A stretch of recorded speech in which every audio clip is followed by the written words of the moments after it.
Que en toile de fond, ce sont des batailles pour le contrôle des ressources pétrolières logées dans cette partie anglophone. Ça, c'est quand ça vient d'une dame de l'Union européenne, on aurait cru entendre parler d'une Camerounaise. Vous me permettez d'abord de m'étonner, toujours par l'intérêt que l'on accorde lorsque ça vient de l'extérieur, lorsque ça vient de l'Union européenne, lorsque ça vient d'ailleurs. Et c'est vraiment dommage que nous continuions à avoir ce tempérament d'assister et qui nous refusons.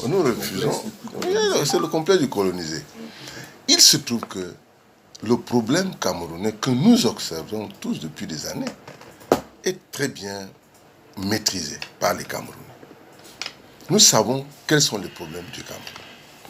La canne dont parle mon frère vient d'arriver. C'est-à-dire que le pays, le Cameroun, connaît un certain nombre de fractures qui ont été latentes, mais qui sont devenues actives et qui progressent. Et ce qui embête dans cette affaire, c'est que ceux qui sont supposés produire des analyses rigoureusement scientifiques pour expliquer comment le Cameroun évolue sont ailleurs. J'ai dit ici, des gens sont dans la rue, ils se font tirer dessus, et alors qu'ils n'ont pas appris à le faire. Ils ont appris à faire le droit, ils ont appris à être ingénieurs. Le Cameroun a besoin de nouvelles intelligences. Il y a des ruptures aujourd'hui qui sont exploitées abusivement par les hommes politiques, par la société civile même, et par tous ceux qui regardent le Cameroun pas forcément avec un œil bienfaisant. Nous sortons d'une grosse crise qui n'est même pas encore achevée. Je crois qu'on a encore égorgé un régisseur de prison l'autre jour dans l'extrême nord. On continue à les égorger, à nous égorger. Nous sommes là-bas. Nous n'avons pas maîtrisé l'Est du pays. Nous n'avons pas... Alors la crise anglophone, enfin, telle qu'elle se présente aujourd'hui, est un véritable bourbier duquel il faut qu'on sorte. Mais cela n'a pas empêché que des Camerounais portent des combats, des batailles ailleurs, qui ne peuvent pas nous profiter. Je vous rappellerai que ce sont, entre autres, des Camerounais qui ont saisi l'Union européenne. Mais bien sûr. Et le Conseil de sécurité. C'est-à-dire que c'est des batailles, et on saisit le Conseil de sécurité. Pourquoi? Pour qu'on libère Kamto. Mais pour moi, la question de Kamto est subsidiaire et secondaire par rapport au Cameroun que j'observe aujourd'hui. Cameroun sur la rupture générationnelle. Il y a une bataille aujourd'hui où on vous dit, voilà les vieux d'un côté, les jeunes. C'est une bataille sérieuse qui ne permet pas qu'on avance vers les synergies.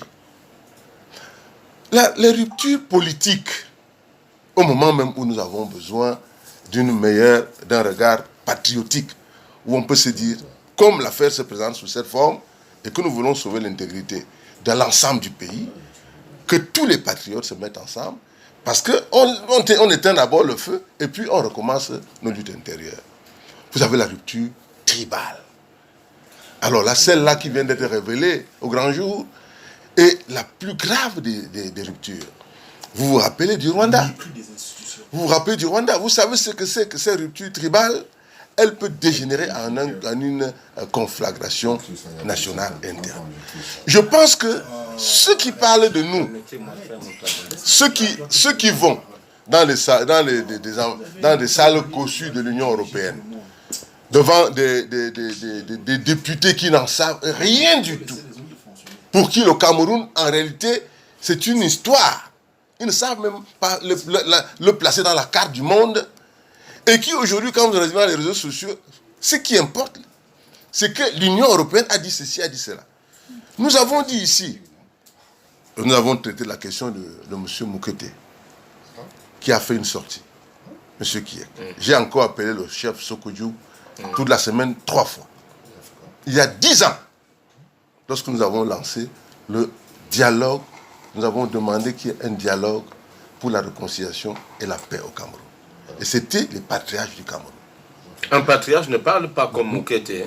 Nous avons invité Moukete à l'époque à se joindre à nous, à ce groupe de patriarches qui proposait le dialogue, s'il vous plaît, monsieur Signoun. Laissez-moi parler, vous êtes tout le temps en train de m'augréer. Voilà. Vous mettez du bruit dans mon argument. Cessez de le faire. Vous mettez du bruit dans l'argument. Bon. Parce que vous avez dit qu'un patriarche ne doit pas parler, comme ça. Donc, nous avons invité dans toutes les régions du Cameroun lui, il n'est pas patriarche. Les patriarches. Je ne suis pas patriarche. Si vous dites que vous n'êtes pas patriarche. Ce n'est pas lui qui donne le diplôme de patriarcat. Je suis secrétaire permanent du groupe des patriarches. Okay? Comme tu es secrétaire du LACAM. Moi, je suis secrétaire général permanent du groupe des patriarches. Voilà. Et ce groupe de patriarches-là, la coordination est coordonnée par le chef Sokodjo. Je suppose que lui, au moins, il est patriarche. Beaucoup. Donc, c'est Sokodjo donc qui coordonne. Nous avons tenu des réunions au Cameroun. Et à l'ouest, dans le sud-ouest, nous avions le chief Moukete. Nous avons invité M. Moukete, le chief Njoli Toumbe, pardon.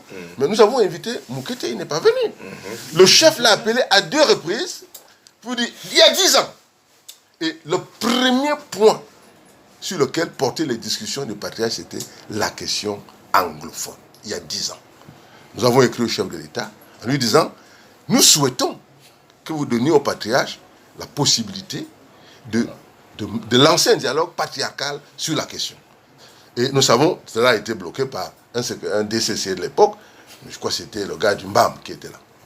Non, je pense que il faut, je ne veux pas les citer parce que ce n'est pas important.